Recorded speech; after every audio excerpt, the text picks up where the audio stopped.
একটা উত্তর দেন।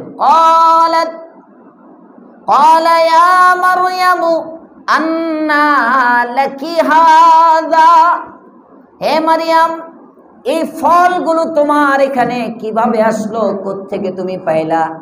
মারইয়াম রাদিয়াল্লাহু তাআলা আনহা উত্তর দেন, ক্বালাত হুয়া মিন ইনদিল্লাহ, ক্বালাত হুয়া মিন ইনদিল্লাহ, এটা আমার আল্লাহর পক্ষ থেকে খালু। সুবহানাল্লাহ। আল্লাহ তাআলা যদি দেয় বন্ধ কামরার মধ্যেও দিতে পারে। আল্লাহ তাআলা যদি দেন 3 পাথরের ভিতরেও খাবার পৌঁছাইতে পারে। কথা বলেন ঠিক না বেঠিক? তাফসীরে রূহুল মাআনির মধ্যে এক ওয়াকিয়া আসছে, পয়গম্বর মুসা আলাইহিস সালামের কাছে ওহী আসছে। ওহী, মুসা কয়, আল্লাহ তুমি কেমন রাজ্জাক, আল্লাহ তুমি কেমন রাজ্জাক। মুসা আলাইহিস সালাম আল্লাহর সাথে প্রায়ই কথা বলতেন, তো বিভিন্ন আলাপ সালাপ করতেন, অনেক কথোপকথন হতো। জিজ্ঞাসা করে, আল্লাহ তুমি কেমন রাজ্জাক, তুমি যে মানুষকে রিজিক দাও, কেমনে দাও, কেমনে? এক কাম করো, আমি শুধু মানুষের রিজিক দেই না, আমি সবাই দেই। দেখতে চাও? তোমার পাশ আলি ইব্রাহিম ইন্নাকা হামিদুম মাজিদ সুবহানাকা লা ইলমা লানা ইল্লা মা আল্লামতানা ইন্নাকা আনতাল আলিমুল হাকীম। আলহামদুলিল্লাহ, শুকরিয়া রব্বে করিমের দরবারে যে জুমার নামাজে লম্বা সময় বসার পরে আবারও কোরআনের মোহাব্বতে বসার সুযোগ পেয়েছি। কালিমাতুশ শুকর পড়ি আলহামদুলিল্লাহ। কষ্ট হয়, হইলে ওই তো মাস 6 দিন শেষ, 10 পার হইলে তো রমজান আর খুঁজেই পাওয়া যায় না, আর 20 গেলে তো রমজান শেষ, চোখের পলকে শেষ। হতে পারে জীবনের শেষ রমজান। আমি তো ওখানে ছিলাম আর ছটফট করতেছি, কত তাড়াতাড়ি যায় তাফসীর শুরু করব। কত তাড়াতাড়ি যায়। এই যে আসছি, কালকে ফ্লাইট ছিল রাত্রে 11টায় ওখানের সময়, তার এখানের সময় রাত্রে 2টায়। জোহরের নামাজের পরে ওখান থেকে জেদ্দা নিয়ে গেছে, হারামের কবুতর চত্বরে এরিয়ায় তো যে কোনো সময় বাস ঢুকতে পারে না। ওখান থেকে 3টায় রওনা করে জিদ্দায় এনে ফেলাইছে 5:30টায়। এয়ারপোর্ট থেকে এয়ারপোর্টে ইন্তেজার তো কত কষ্ট। রাত্রে 11টায় ফ্লাইট, ওখানের সময় 5:30টায় আমরা এয়ারপোর্টে। 6:30, 7:30, 8:30, 9:30, 10:30, 5.5 ঘন্টা।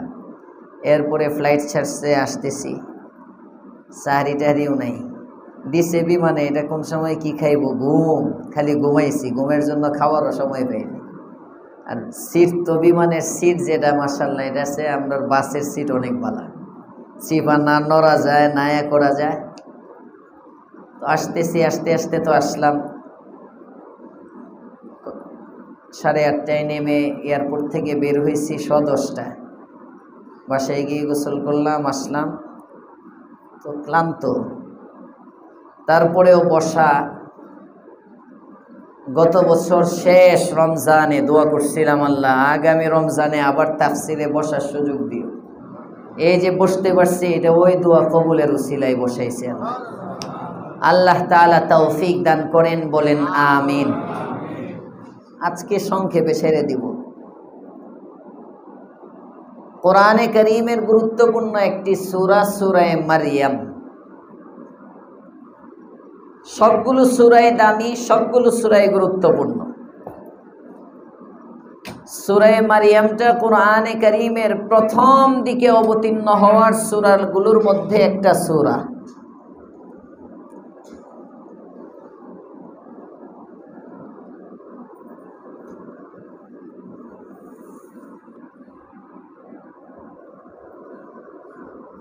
এই সূরার মধ্যে আল্লাহ পাক রব্বুল আলামিন কয়েকজন নবীর জীবনী এই সূরার মধ্যে আলোচনা করেছেন। বিভিন্ন শিক্ষা, কয়েকটা শিক্ষা এই সূরার মধ্যে আছে। যেহেতু প্রতিদিন হবে, এই জন্য চিন্তা করলাম সারা রমজানে মিলে বাকি 24-25 দিন যা পাই ইনশাআল্লাহ সূরাটা শেষ করলে ধারাবাহিকভাবে এই সূরার কিছু শিক্ষা যেন আল্লাহ তাআলা আমাদেরকে নেওয়ার তৌফিক দান করেন, বলেন আমিন। ৯৮টি আয়াত সূরা মারিয়ামের মধ্যে। সূরা মারিয়াম এটা মাক্কি সূরা। মাক্কি মানে আপনি তো পুরান শ্রোতা, ভুল করলেন কেন? হ্যাঁ, ভুলে গেছে, অনেক দিন আগে বলছিলাম তো উনি তাফসিরের আমার অনেক পুরাতন, নতুনরা মক্কায় বলতে পারে। বলেন তো কে কার মনে আছে? পুরাতন কেউ নাই? একজন বলেন। হ্যাঁ, এই যে অনেক, এই তো বোঝা যায় যে তাফসির সার্থক, মাশাআল্লাহ। হিজরতের পূর্বে অবতীর্ণ সূরা। এটা মক্কায় হোক, মক্কার বাহিরে হোক, যেখানেই হোক, রাসূল করিম সাল্লাল্লাহু আলাইহি ওয়াসাল্লামের জীবনের দুইটা পার্ট, ক্বাবলাল হিজরা, বাদাল হিজরা। হিজরতের পূর্বের একটা অধ্যায়, হিজরতের পরে একটা অধ্যায়। হিজরতের পূর্বে আল্লাহর রাসূলের 13 বছর, হিজরতের পরে আল্লাহর রাসূল সাল্লাল্লাহু আলাইহি ওয়াসাল্লামের 10 বছর। হিজরতের পূর্বের যে সূরা, যে আয়াত অবতীর্ণ হয় তাকে বলা হয় মাক্কিয়া। বলেন, তাকে বলা হয় মাক্কিয়া। তাহলে মক্কায় অবতীর্ণ হলে মাক্কি, না হিজরতের পূর্বে অবতীর্ণ হলে মাক্কি? হিজরতের পূর্বে। হ্যাঁ, প্রশ্ন করতে পারে, হুজুর নবী তো হিজরতের পূর্বে মক্কাই ছিলেন না। মক্কাই ছিলেন না, মক্কার বাহিরেও ছিলেন। মক্কা তো একটা এলাকার নাম। যেমন মনে করেন ৮ নম্বর, ৮ নম্বর এটা একটা এলাকা। ৬ নম্বরে গেলে কিন্তু আর ৮ নম্বর না। ৬ নম্বর সেক্টরে গেলে কি ৮ নম্বর সেক্টর থাকে? থাকে না। তো ৮ নম্বর যেমন একটা এলাকা, মক্কাও একটা এলাকা। মক্কার একটা সীমানা আছে। যদি আমরা বলি মক্কা, না, হিজরতের পূর্বে রসুল যদি আসমানে থাকেন, কথার কথা আসমান জমিনের মাঝখানে আছেন, ওই সময় আয়াত আসছে। মক্কার সীমানার বাহিরে আছেন, আয়াত আসছে। হজের মৌসুমে যে জায়গাগুলো আমরা যাই, মিনা, মুজদালিফা, আরাফা, সবগুলো মক্কার বাহিরে। তো মক্কি জীবনে থাকতে আল্লাহর রসুল তায়েফে গেছেন, ওখানে আয়াত আসছে। বিভিন্ন প্রেক্ষাপটে বিভিন্ন জায়গায় রসুল গিয়েছেন। এজন্য মক্কি বলবো আমরা ওই আয়াতগুলো যা হিজরতের পূর্বে অবতীর্ণ। আর হিজরতের পরে যা অবতীর্ণ তা মাদানী, যদিও সেটা মক্কায় অবতীর্ণ হয়। যেমন হিজরতের পরে, মদিনায় যাওয়ার পরে আল্লাহর রসুল সাল্লাল্লাহু আলাইহি ওয়াসাল্লামের কাছে আয়াত অবতীর্ণ হয়েছে হজের সিজনে, হজের মৌসুমে। আল ইয়াউমা আকমালতু লাকুম দীনাকুম ওয়া আতমামতু আলাইকুম নি'মাতি ওয়া রাযীতু লাকুমুল ইসলাম দীনা। আয়াত অবতীর্ণ হয়েছে এটা মক্কায়। মক্কায়ও না, আরাফার মাঠে, জাবালে রহমত, রহমতের যে পাহাড়, এই জাবালে রহমতের পাদদেশে আল্লাহর রসুল যখন ছিলেন, ওই জায়গায় এই আয়াত অবতীর্ণ হয়েছে। কিন্তু আয়াতটাকে আমরা মাক্কি বলি না, আয়াতকে আমরা বলবো মাদানী। কেন? সবাই বলেন। তাহলে সূরা মারিয়াম এটা মাক্কি সূরা। সূরা মারিয়াম মাক্কি সূরা, ১ নম্বর আমরা জানলাম। তার মানে এটা হিজরতের পরে অবতীর্ণ। সবাই বলেন, হিজরতের পূর্বে অবতীর্ণ। ২ নম্বর, হিজরতের পূর্বে অবতীর্ণ যে সূরাগুলো আছে বা আয়াতগুলো আছে, এগুলোতে বিধিবিধান কম। মনে রাখবেন মূলনীতি, হিজরতের পূর্বে যত আয়াত আছে এগুলোতে ওয়াজ বেশি, বিধান কম, বিধানাবলী নাই। আর নামাজের বিধান আসছে হিজরতের ১ থেকে ১.৫ বছর আগে, যাকাতের বিধান আসছে হিজরতের পরে, হজের বিধান আসছে হিজরতের পরে, যাকাতের বিধান আসছে হিজরতের পরে, জিহাদের বিধান আসছে হিজরতের পরে। সব আহকামাত, বিধিবিধানের যে আয়াত এবং সূরা, এগুলো অধিকাংশই মাদানী। আর মক্কি জীবনে হিজরতের পূর্বে যে আয়াত এবং সূরাগুলো অবতীর্ণ হয়, এগুলোর মধ্যে তাওহীদের আলোচনা, একাত্মবাদের আলোচনা, রিসালাতের আলোচনা, পরজগতের আলোচনা। তাওহীদ, রিসালাত, আখিরাত। তাওহীদ, রিসালাত, আখিরাত। তাওহীদের মধ্যেও বিধান নাই, রিসালাতের মধ্যেও বিধান নাই, আখিরাতের মধ্যেও বিধান নাই। বিধানাবলীর আলোচনা মদিনায় হিজরতের পরে। আর ওয়াজ, নসিহত, মানুষের দিল তৈরি করা, এই আলোচনাগুলোই আল্লাহ পাক রব্বুল আলামিন হিজরতের পূর্বে বেশি করেছেন। তো সূরা মারিয়াম যেহেতু হিজরতের পূর্বে না পরে?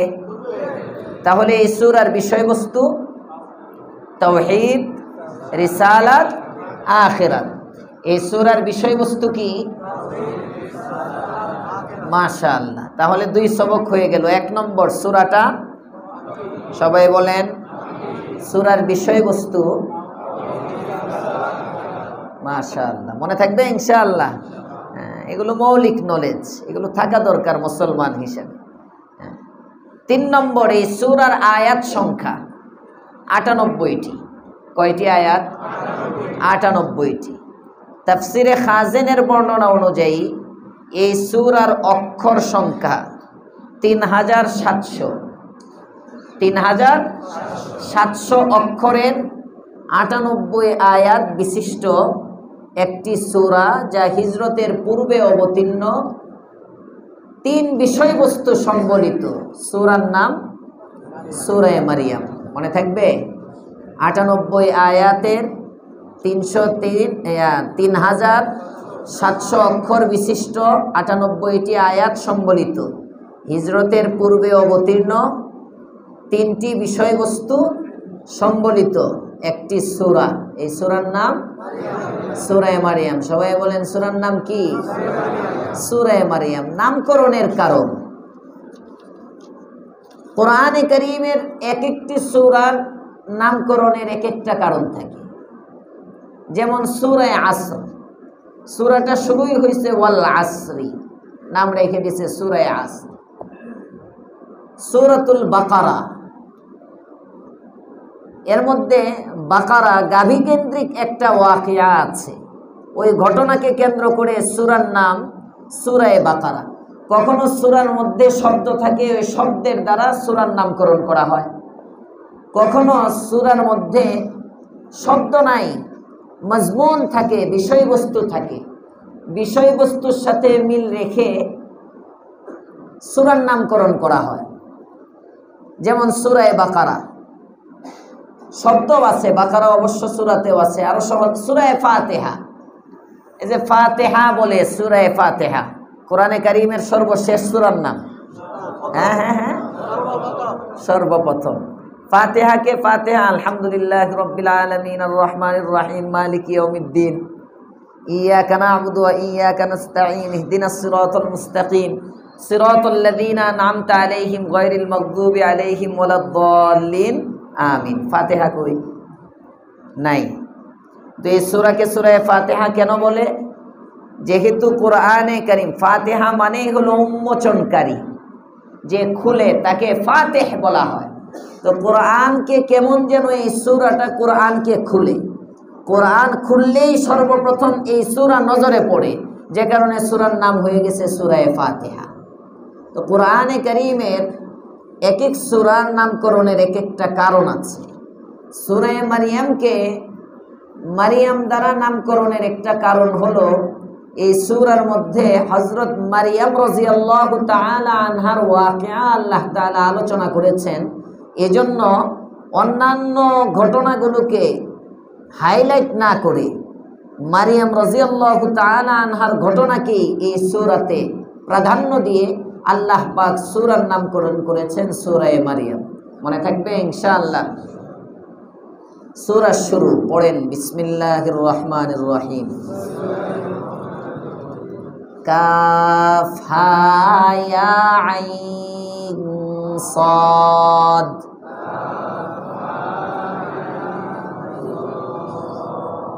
বাস, আর পড়তে হবে। 5টা অক্ষর পড়ে ফেলছেন, 50টা নেকি কমপক্ষে হয়ে গেছে। এটা তো রমজানের বাইরে, 50 নেকি তো রমজানের বাহিরে, রমজানের ভিতরে আরো বেশি না। আল্লাহ তাআলা আমাদের আমল নামা নেকি দিয়ে ভরে দেন, সবাই বলেন আমিন। কাফ হা ইয়া আইন সাদ অর্থ কি? মুফাসসিরিনে কেরাম কোরআনে কারীমের অনেক সূরার শুরুতে এমন কিছু অক্ষর আছে, যেমন আলিফ লাম মিম, আলিফ লাম র, কফ, নুন, হা মিম, তা সিন, ইয়াসিন, তাহা, এই যে বিভিন্ন শব্দগুলো, এগুলোর আসলে অর্থ কি? মুফাসসিরিনে কেরাম, জমহুরে মুফাসসিরিন, অধিকাংশ মুফাসসিরিনে কেরাম বলেন এগুলোর অর্থ আল্লাহ তাআলাই জানেন। উম্মতকে জানাবার প্রয়োজন নাই বিধায় উম্মতকে জানানো হয় নাই। কেমন যেন কোড নম্বর, কোড, সব নম্বরের অর্থ সবাই বোঝা লাগে না। দেখবেন জুতার দোকানে জুতা কিনতে গেছেন ঈদের সময়, নাম্বার দেওয়া 2, 2, 6, 5, 4, 3, 4-5টা নম্বর থাকে জুতার পিছন দিক দিয়ে, ওই যে কাগজ লাগানো থাকে স্টিকারে, 2, 2, 6, 5, 4, 3, এই যে এতগুলো নাম্বার দেওয়া। এই সবটি যদি জুতার টাকা হয় তো জুতার দাম 22,000-এর উপরে, হ্যাঁ, আবার লাখ টাকার উপরে আছে। তো এমনও জুতা আছে, হ্যাঁ। ওই যে আসছিল এখানের, আরে আমার এক মুসল্লি মুতলাক রেখে বলে বাহিরে থাকে, আসছে, আসার পরে মাদ্রাসায় গেছে দেখা করতে, আমার রুমে বসে বলতেছে, হুজুর জুতাটি আবার চুরে লয়ে যাইব না তো? মাদ্রাসার গেটের ওখানে রাখছে। আমি বলছি না, চুরে তো এই পর্যন্ত নেয় নাই। কয় না, জুতাটার দাম 45,000 টাকা, জুতার দাম 45,000। পরে গায়ের শার্টটা দেখাইলো, শার্টের দাম 65,000। এরপরে হাতের ঘড়ি, এটাও 35 না 40 কত যেন এরকম বলছিল। মোবাইল দেখাইলো একটা, এটা 2.5 লাখ টাকার উপরে। মানে মোটামুটি আমি দেখলাম তার জুতা, ঘড়ি, শার্ট, এরপরে মোবাইল, এটা মিলে মানে 4-5 লাখ টাকার সম্পদ তার শরীরের মধ্যে আছে। পরে আমি কইলাম তো মাদ্রাসার 10,000 টাকা দেন, এত বড় লোকটা তো ছাড়া যায় না। আমি বললাম তো মাদ্রাসায় 10,000 টাকা দেন। হুজুর একটু অভাবে আসছি।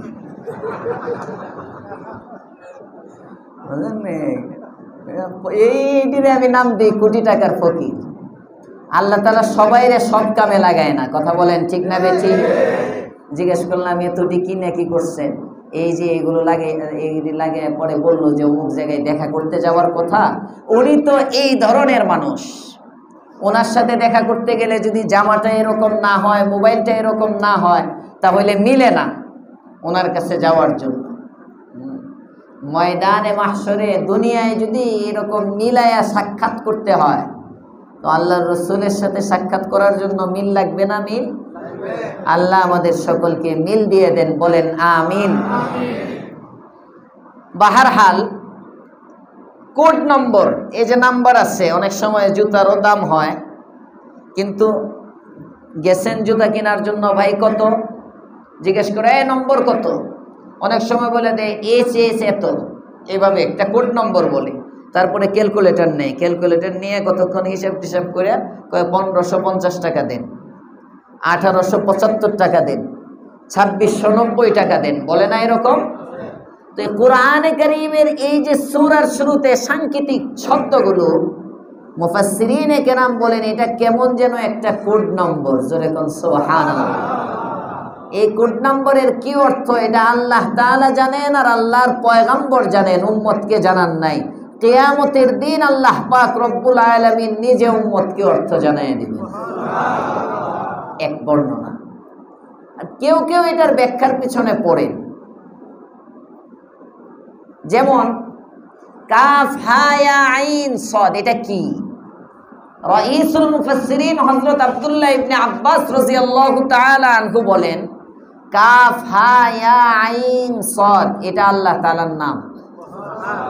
আরো আস্তে কোন সুবহানাল্লাহ। আল্লাহর নাম এত, এটা আবার কেমন নাম? কাফ হা ইয়া, বাচ্চার নাম রেখে দিয়ে আবার যে আল্লাহর নাম যখন আজকে জানলাম, অনেকে সন্তানের নাম রাখবো কাফ হা ইয়া আইন সাদ। অনেকে সন্তান, একজনের সন্তানের নাম একদিন বলতেছে হামিম, হামিম। আমি বললাম এটা রাখছেন কেন, এটার কি অর্থ? হুজুর এটা কোরআন শরীফের মধ্যে আছে, এই জন্য রাখছে। হ্যাঁ, একজনের রাখছে, ওনার সন্তানের একজনের ছেলের নাম রাখছে হাবলু। কি?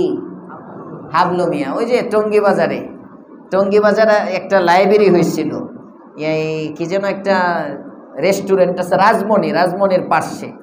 আমি গেছি এক কিতাব কিনতে, কুলি একটা আসছে মাথায়, ওই কিতাব টিতাব নিয়ে নামাইতেছে, কেসে যিনি বসা উনি জিজ্ঞেস করে, এই তোমার নাম কি? কয় হাবলু মিয়া। কয় খুব ভালো নাম। কয় খুব ভালো নাম। কেসে বসে ফতোয়া দিতেছে। আমি জিজ্ঞেস করলাম কিভাবে বুঝলেন? বুঝলেন আল্লাহ কোরআনের মধ্যে বলছে ফিজি দিহা হাবলুম মিন মাসাদ।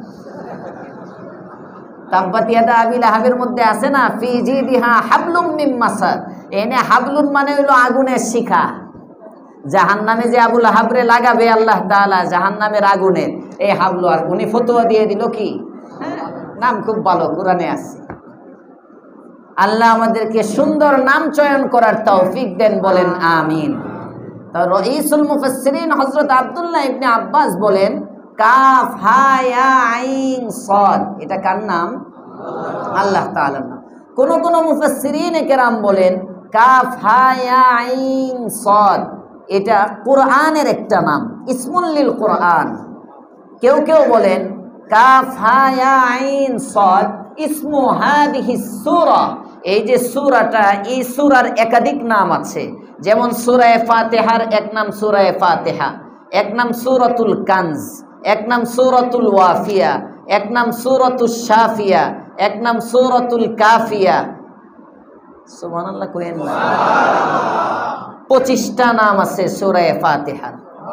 সূরা ফাতিহার এরকম অনেক নাম, একাধিক নাম থাকে। তো সূরা মারিয়ামেরই আরেকটা নাম হলো সূরা কাফ হা ইয়া আইন সদ। তাহলে কাফ হা ইয়া আইন সদের ব্যাখ্যা পাইলাম আমরা 3টা। 1 নম্বর কাফ হা ইয়া আইন সদ কার নাম?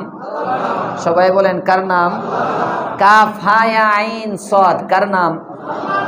2 নম্বর কোরআনের নাম। 2 নম্বর কোরআনের নাম। 3 নম্বর কাফ হা ইয়া আইন সদ কার নাম? সূরার নাম। আল্লাহর নাম যদি হয় কাফ হা ইয়া আইন সদ, ব্যাখ্যা কি? তাফসীরে খাজিনের মধ্যে ওই কিতাবের লেখক লিখতেছেন কাফ এটার অর্থ হলো কাফিন মানে যথেষ্ট, হা এর অর্থ হলো হাদিন মানে পথ প্রদর্শক, ইয়া এটার অর্থ হলো ইয়াদুল্লাহি আলা ইয়াদাইন নাস, আল্লাহ তাআলার হাত মানুষের হাতের উপরে, মানে সমস্ত মানুষের কর্তৃত্ব কার? সমস্ত মানুষের উপরে আল্লাহ তাআলারই একমাত্র কর্তৃত্ব। 3 নম্বর আইন, এটা আলিম এর দিকে ইঙ্গিত। সদ এটা সাদিকুনের দিকে ইঙ্গিত। অর্থ কি হয়? কাফ হা ইয়া আইন সদ মানে হলো কাফিন লি খালকি, সৃষ্টির জন্য তিনি যথেষ্ট। হাদিন লি ইবাদি, বান্দাকে রাস্তা তিনি দেখান। ইয়াদুল্লাহ আলা ইয়াদাইন নাস, সমস্ত মানুষকে তার কুদরতি হাত দ্বারা ঢেকে রাখেন। আলিমুন বিইবাদিহি, সব বান্দার খবর কেউ না জানলেও তিনি জানেন। সাদিকুন লিওয়াদিহি, তিনি যে ওয়াদাগুলো করেন এই ওয়াদাগুলো বাস্তবায়নও করেন। কাফ হা ইয়া আইন সদ। প্রশ্ন, আল্লাহ তাআলার এত নামের মধ্য থেকে এই নামগুলোর কোন নম্বরটাই নিলেন কেন? কেন নিয়ে সূরা শুরু করলেন? কারণ হলো এই নামগুলোর যে অর্থগুলো বলা হলো কাফিন, হাদিন, ইয়াদুল্লাহি আলা ইয়াদাইন নাস। 4 নম্বরে বলা হলো আলিমুম বিইবাদিহি সাদিকুন লিওয়াদিহি। এই সবগুলোর দৃষ্টান্ত এই সূরার মধ্যে দেওয়া আছে। প্রথম যেমন আল্লাহ তাআলা যথেষ্ট, এর দৃষ্টান্ত দিতেছেন আল্লাহ তাআলা সূরার শুরুতে যিকরু রাহমাতি আবদাহু জাকারিয়া। এই নবী, আপনি আল্লাহ তাআলার বান্দা জাকারিয়ার উপরে তার দয়ার আলোচনা করেন। যেরকম সুবহানাল্লাহ। কাফ হা ইয়া আইন সাদ যিকরু রাহমাতি রাব্বিকা আবদাহু জাকারিয়া। আল্লাহ পাক রব্বুল আলামিনের বান্দা জাকারিয়ার উপরে তার দয়ার আলোচনাটা আপনি একটু করেন। কি আলোচনা করব আপনি বলেন।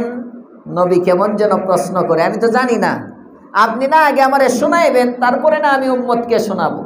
আল্লাহ তাআলা শোনাইতেছেন, ঈদ স্মরণ করো ওই সময়ের কথা, নাদা রব্বাহু নিদাআন খাফিয়া, যখন তার বান্দা জাকারিয়া তার রবকে, ঈদ নাদা রব্বাহু, যখন সে তার রবকে ডাকলো, নিদাআন খাফিয়া, আস্তে নিচু আওয়াজে, নিচু স্বরে, উচ্চ আওয়াজে না, চিৎকার করে না। ইজ নাদা রব্বাহু নিদাআন খাফিয়া, যখন নিচু আওয়াজে আস্তে আস্তে তার রবকে ডেকে বলল। কি বলল? ক্বালা রাব্বি ইন্নী ওয়াহানাল আযমু মিন্নী, হে আমার প্রতিপালক, ওয়াহানাল আযমু মিন্নী, আমার হাড্ডিগুলো দুর্বল হয়ে গেছে। আজমুন হাড়, ওয়াহানা দুর্বল হওয়া, ওয়াশতাআলার রাসু শাইবা, সমস্ত চুলগুলো সাদা হয়ে গেছে, একটা চুলও কালো নাই। ওয়ালাম আকুম বিদুআইকা রাব্বি শাকিয়া, এরপরেও আমি, হে আমার প্রতিপালক, তোমার দোয়া থেকে নৈরাশ নই। সুবহানাল্লাহ।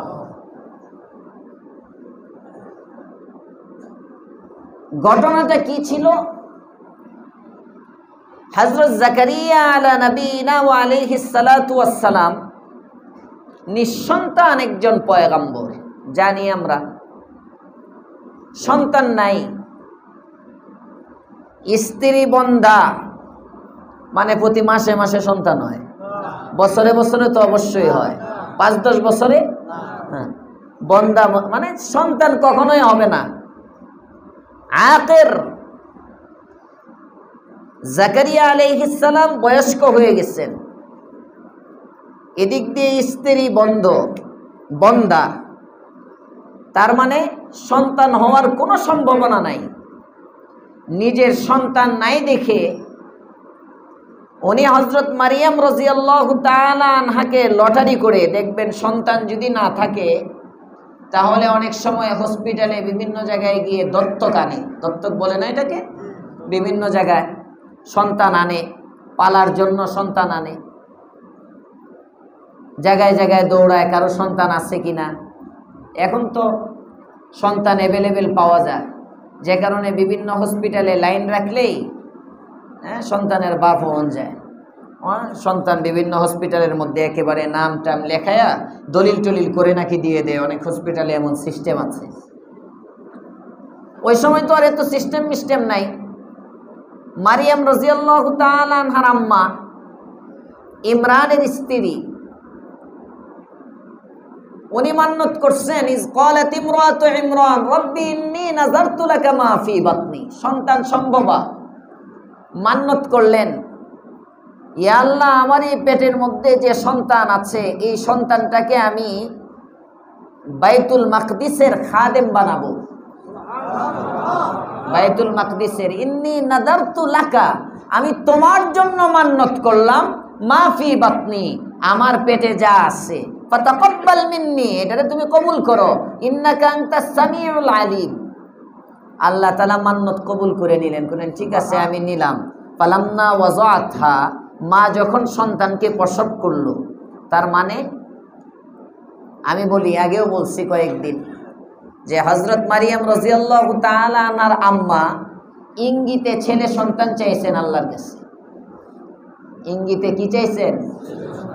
ছেলে সন্তান চাইছেন, কারণ আমি তোমার রাস্তায় ওয়াকফ করে দিব। মেয়ে হইলে তো আর মসজিদে দেওয়া যায় না, বাইতুল মাকদিসের খাদেম বানাবেন যখন, তার মানে আমার একটা পুত্র সন্তান দিও। ডাইরেক্ট তো চাইতে পারে না, মানে সে কি কইব, ছেলে সন্তান, ঘুরায়া ছেলে সন্তান চাইল। ফালাম্মা ওয়াযাআতহা, যখন এই সন্তান প্রসব করলেন, উনি প্রসব করে দেখে হয়েছে তো মেয়ে, পেস লাগলো নি। এবার উনি ডাক দিয়ে ক্বালা রাব্বি ইন্নী ওয়াদাতুহা উনসা, নিজেই ডাক দিয়া কই, আল্লাহ আমি তো মেয়ে প্রসব করলাম, মেয়ে মেয়ে। তার মানে মালিক আমার গর্ভের মধ্যে যে সন্তান ছিল এটা আমি মান্নত করেছি, বাইতুল মাকদিসের খাদেম বানাবো, বাইতুল মাকদিসের গোলাম বানায় দিব, বাইতুল মাকদিসের মধ্যে আমার সন্তানটাকে আমি রাখবো। কিন্তু এখন তো মেয়ে সন্তান প্রসব করেছি মালিক, এই সন্তানকে বাইতুল মাকদিসে আমি কেমনে দিব? এই সন্তানকে তো বাইতুল মাকদিসে দেওয়া যায় না, এই সন্তান দ্বারা আমি আমার মান্নত কিভাবে পূরণ করব? আল্লাহ পাক রব্বুল আলামিন বলেন, ও মারিয়ামের মা, ইমরানের স্ত্রী, তোমার সন্তানকে নিয়ে তোমার পেরেশান হতে হবে না। তুমি যে সন্তানটাকে মেয়ে দেখে মন ভেঙে ফেলতেছ, আমি আল্লাহ জানায় দিলাম, ওয়ালাইসা যাকারু কাল উনসা, অনেক ছেলেও এই মেয়েটার মতো হতে পারবে না।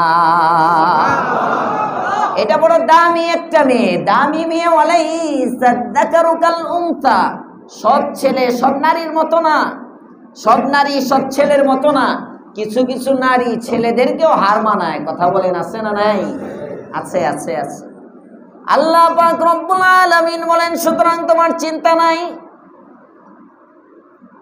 মারিয়ামকে দিয়ে দাও, ওয়াকফ করো। কোথায় ওয়াকফ করবে? বাইতুল মাকদিসে নিয়ে রাখবে। কিন্তু কেউ না কেউ তো দায়িত্ব নিতে হবে। দায়িত্বটা নিবে কে? এই দায়িত্ব নেওয়ার জন্য কফিল কে হবে, জিম্মাদার কে হবে? লটারি করলো। আল্লাহর পয়গম্বর হযরত জাকারিয়া আলাইহিস সালাম লটারি করলেন, লটারিতে জাকারিয়ার নাম আসলো। ওয়া কাফালাহা জাকারিয়া, আল্লাহর পয়গম্বর জাকারিয়া এবার তার কফিল হয়ে তার জিম্মাদারি নিয়ে তাকে নিয়ে আসলেন। উনি যেহেতু মসজিদের খতিব সাহেব, এদিক দিয়ে আবার খালু, মারিয়ামের খালু, নিয়ে আসছেন। আইনা ছোট বাচ্চাটাকে মসজিদেরই মেম্বারের পাশে ওখানে রেখে দিচ্ছেন। ওই জামানায় মসজিদের মেহরাবগুলো মসজিদের বাহিরে হইত। ওই জামানায় মসজিদের মেহরাব এটা মসজিদের ভিতরে ছিল না।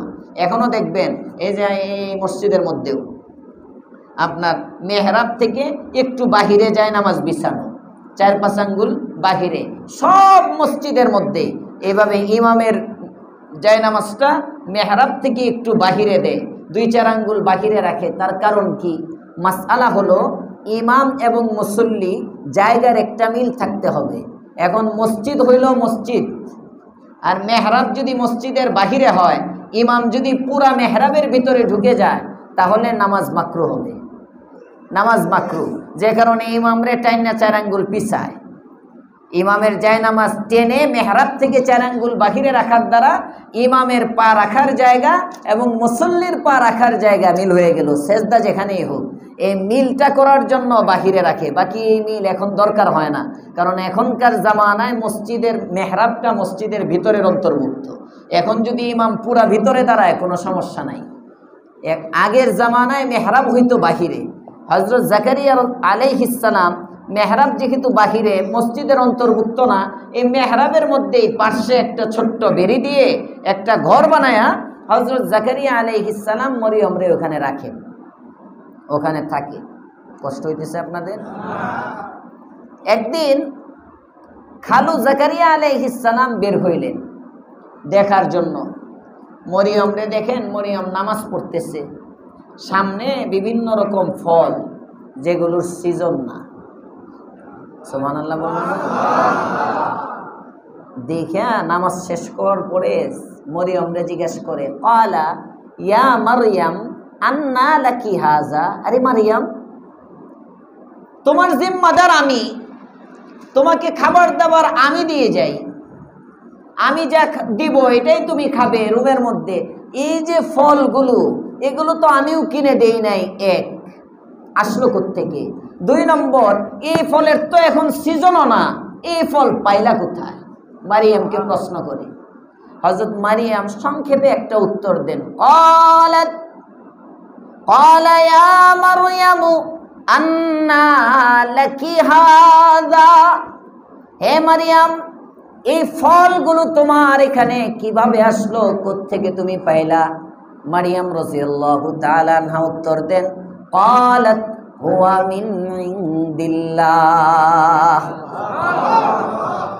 ক্বালাত হুয়া মিন ইনদিল্লাহ, এটা আমার আল্লাহর পক্ষ থেকে খালু। সুবহানাল্লাহ। আল্লাহ তাআলা যদি দেয় বন্ধ কামরার মধ্যেও দিতে পারে। আল্লাহ তাআলা যদি দেন 3 পাথরের ভিতরেও খাবার পৌঁছাইতে পারে। কথা বলেন ঠিক না বেঠিক? তাফসীরে রূহুল মাআনির মধ্যে এক ওয়াকিয়া আসছে, পয়গম্বর মুসা আলাইহিস সালামের কাছে ওহী আসছে। ওহী, মুসা কয় আল্লাহ তুমি কেমন রাজ্জাক, আল্লাহ তুমি কেমন রাজ্জাক। মুসা আলাইহিস সালাম আল্লাহর সাথে প্রায়ই কথা বলতেন, তো বিভিন্ন আলাপ সালাপ করতেন, অনেক কথোপকথন হতো। জিজ্ঞাসা করে আল্লাহ তুমি কেমন রাজ্জাক, তুমি যে মানুষকে রিজিক দাও কেমনে দাও, কেমনে? এক কাম করো, আমি শুধু মানুষের রিজিক দিই না, আমি সবাইরই দিই। দেখতে চাও? তোমার সামনে একটা পাথর আছে, এই পাথরের মধ্যে তোমার লাঠি দ্বারা আঘাত করো। কুদরতি লাঠি, এটা দিয়ে পাথরে বাড়ি দিছে, পাথর দ্বিখণ্ডিত হয়ে গেছে। দেখে ভিতরে আরেক পাথর। আল্লাহ তাআলা মুসা আলাইহিস সালামকে বলেন এটার মধ্যেও বাড়ি দাও। মুসা আলাইহিস সালাম ওইটার মধ্যে বাড়ি দিচ্ছেন, ওইটাও টুকরা হয়েছে, ভিতরে আরেক পাথর। সুবহানাল্লাহ বলেন না। আল্লাহর পয়গম্বর মুসা আলা নবীনা ওয়া আলাইহিস সালাতু ওয়াস সালাম আঘাত করতেছেন, পাথর দ্বিখণ্ডিত হয়, পাথর ভিতরে পাথর বের হয়ে আসে। সবশেষ যে পাথরটাকে আঘাত করলেন ওই পাথরটা দ্বিখণ্ডিত হলো, কালো একটা পাথর। ওই কালো পাথরের মধ্যে একটা ছোট্ট কীট, ছোট্ট একটা কীরা। এই কীরাটার সামনে দেখা যায় একটা খাবার। কীরাটা ওই পাথরের ভিতরে খাবার খায় আর বলে সুবহানা মান আযমা শানি, আল্লাহু আকবার। ওই ব্যক্তির শান, ওই সত্তা কতই না মহান, যে সত্তার শান এত মহান, যিনি আমাকে দেখেন। সুবহানা মা আযমা শানুহু মাইয়ারানি, যে ব্যক্তি আমাকে পাথরের ভিতরে দেখে। ওয়ারাযাকানি মিন হাইসু লা ইয়াহতাসিব, এবং এমন জায়গা থেকে আমাকে খাবার পৌঁছায় যেখান থেকে কল্পনাও করা যায় না। কল্পনা নাই, এমন জায়গা থেকে আমাকে খাবার দিতেছেন।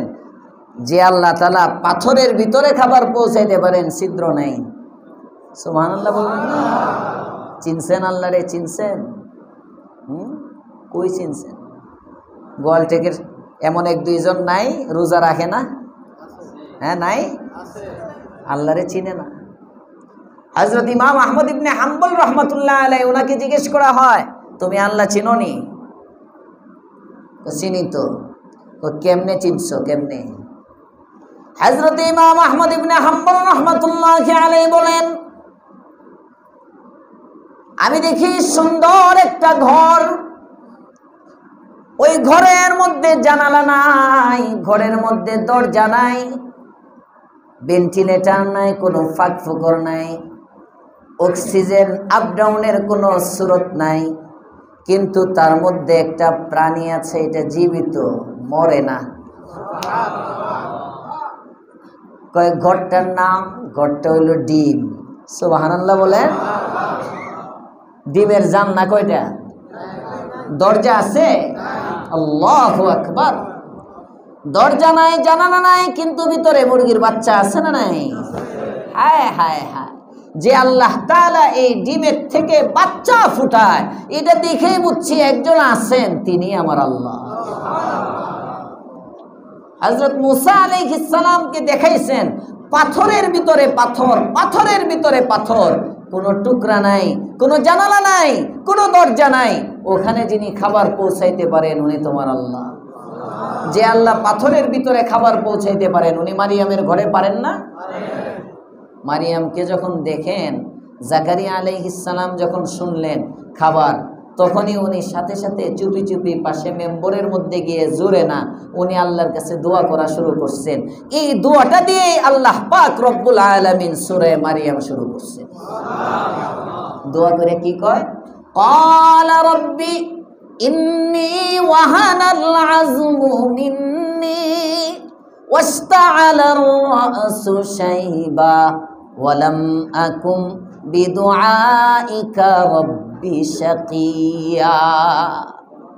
আল্লাহর পয়গম্বর হযরত জাকারিয়া আলাইহিস সালাম বলেন, মালিক আমার ভিতরে কিছুই নাই, হাড্ডিগুলো দুর্বল হয়ে গেছে, বয়সের আধিক্যতার কারণে আমি দুর্বল, আমার পাওয়ার নাই, শক্তিহীন, আমার কোনো শক্তি নাই, চুলগুলো সাদা বালিক, আমি একেবারেই দুর্বল, আমার শারীরিক কোনো ক্ষমতা নাই।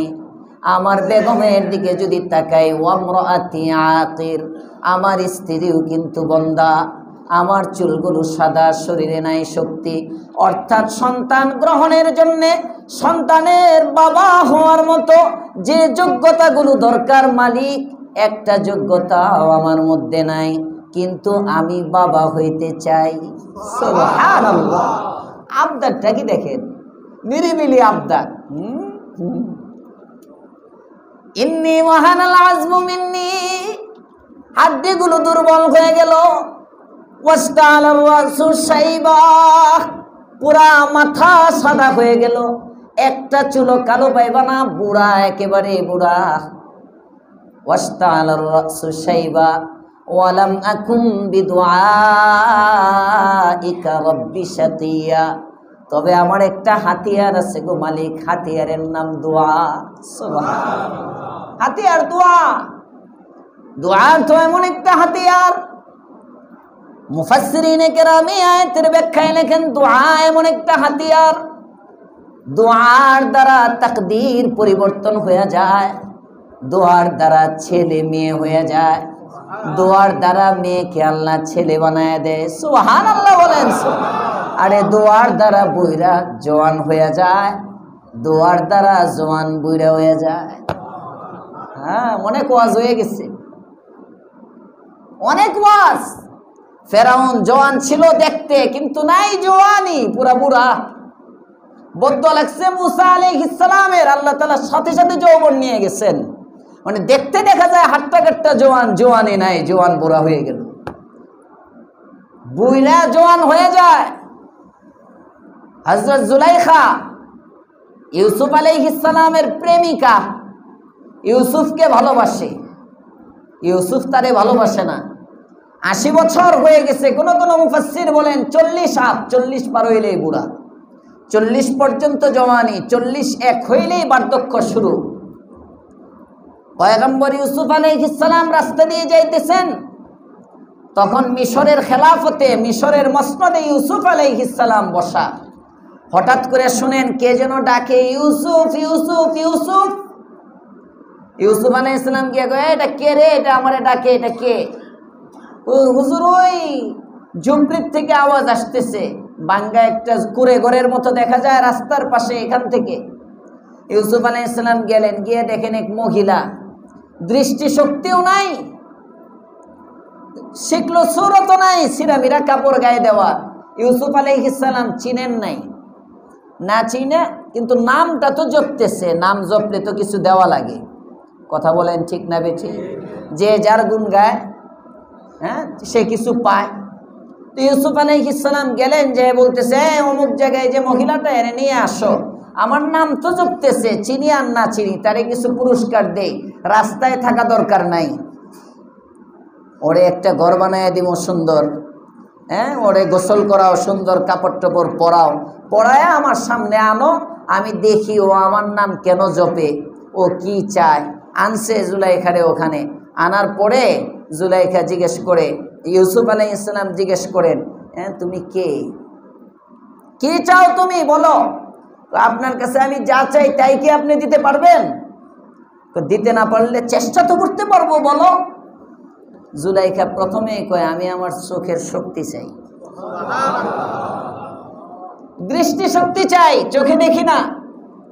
আরিফে জামি রহমতুল্লাহ আলাইহি লেখেন, বগুফতাওয়াল জামালাস্ত জওয়ানি, বগুফতাওয়াল জামালাস্ত জওয়ানি, কেচু বিনাদ তুবিনি ও তুদানি। জুলাইখা যখন জানতে পারলো আমি ইউসুফের সামনে আছি, এবার ইউসুফকে লক্ষ্য করে জুলাইখা বলে, ইউসুফ তুমি আমাকে না চিনলেও আমি কিন্তু তোমাকে চিনে ফেলেছি। আমি বুঝছি আমি জুলাইখা তোমার কাছে আছি, তুমি ইউসুফ। তোমার নামের উপর আমার যৌবন কুরবান করলাম, তোমার নামের উপর আমার সমস্ত সম্পদ উৎসর্গ করলাম। আজকে তুমি বুঝে আমারে চিনো না রে ইউসুফ। আনসই যখন, আমি 1 নম্বর তোমার কাছে আমার চোখের দৃষ্টি শক্তি চাই, আমি বুড়া বয়সে আরেক নজর তোমারে দেখবার চাই। 2 নম্বর, আমার হারানো জীবন এবং যৌবনটা আবার ফেরত চাই। ইউসুফ আলাইহিস সালাম মনে মনে কই এত বিপদে পড়লাম, হ্যাঁ? কিন্তু পয়গম্বর ইউসুফ আলাইহিস সালাম এবার জুলাইখাকে বলে, জুলাইখা চাইছো যখন দেখি, আমার একটা দরবার আছে, ওই দরবারের মধ্যে না বলতে কিছু নাই। ওই দরবারের মধ্যে সবই হা। ওই দরবারের মধ্যে বুড়ারেও জওয়ান করে, ওই দরবারের মধ্যে দৃষ্টিশক্তি ফিরায়ও দিতে পারে, ওই দরবারের মধ্যে 80 বছরের বুড়ির যুবতীতে রূপান্তরিত করতে পারে। ওই দরবারের মধ্যে না বলতে কিছু নাই রে জুলাইখা, তুমি একটু অপেক্ষা করো, আমি একটু ডায়াল করি ওখানে। এবার পয়গম্বর ইউসুফ আলা নবীনা ওয়া আলাইহিস সালাতু ওয়াস সালাম যায় নামাজটা বিছায়া, হাত 2টা উঠায়া আসমানের মালিককে ডাক দিয়ে বলে, আল্লাহ। এতদিন পরে জুলাইখা চ্যালেঞ্জের মধ্যে ফেলে দিল আমাকে, চাইলেই নাকি তুমি দাও।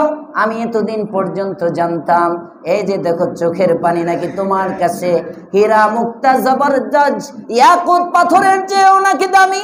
আমি ইউসুফের গাল বেয়ে চোখের পানিগুলো পড়তেছে, এই চোখের পানিগুলোর বিনিময়ে তোমার কাছে দুনিয়ার কোনো কিছু আজকে চাই না। আজকে আমি তোমার কাছে আমার জুলাইখার হারানো যৌবন ফেরত চাই। আরিফে জামি লেখেন, জুলাইখাকে রুমাল দিয়ে ঢাইকা এদিক দিয়ে ইউসুফ আলাইহিস সালাম দোয়ায় কান্না কাটতেছেন, চোখের পানি গড়ায় গড়ায় পড়তেছে। 15-20 মিনিট ইউসুফ কাটছেন। এরপরে হঠাৎ করে একটা আওয়াজ আসে, ইউসুফ আর কাঁদতে হবে না, কাঁদতে হবে না, তোমার দোয়া কবুল হয়ে গেছে। জুলাইখার উপর থেকে রুমালটা সরাইয়া দাও, দেখো তোমার জুলাইখা 18 বছরের যুবতী হয়ে গেছে। দোয়া এমন একটা হাতিয়ার, দোয়া। আরে দোয়াই নাই এখন, ঠিক না বেটি? দোয়া নাই। হযরত জাকারিয়া আলাইহিস সালাম কয়, আমার কিচ্ছু নাই কিন্তু দোয়াটা আছে। ওয়ালাম আকুম বিদুআইকা রাব্বি শাকিয়া, আল্লাহ আমি তোমার কাছে একটু দোয়া করতে পারবো। হযরত জাকারিয়া আলাইহিস সালাম দোয়া করলেন, কবুল হইল কিনা আগামীকালকে ইনশাআল্লাহ। হ্যাঁ, আল্লাহ আমাদের আশা বসা